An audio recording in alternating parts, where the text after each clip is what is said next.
let's just say that you owned a store that sold this book, this particular book, just for instance, just for an example. And you knew that in order to make any money off this book, it had to sell for $20 because it cost you $10 to buy the book, and then you've got to take care of everything that it takes to actually run the store. You got to pay the person who stands at the cashier to sell the book. You got to pay for marketing, advertising, keep the lights on, all the things that it takes to run a business. So you have to charge $20 for this book.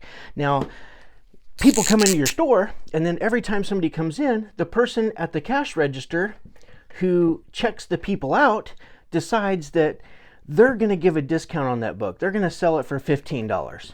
So every time somebody comes through and buys a book, they sell it for $15.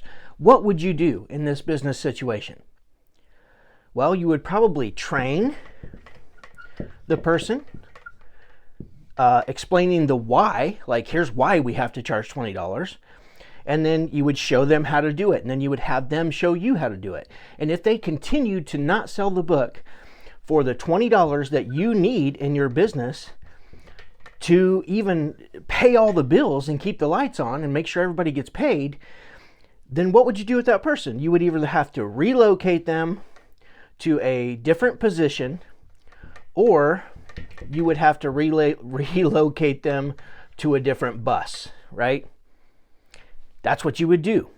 So in your heating and air conditioning service business, if you know what your pricing is and you know what you have to charge, and you have people on your team who refuse to charge that, you have to train them and explain the why we have to charge what we have to charge.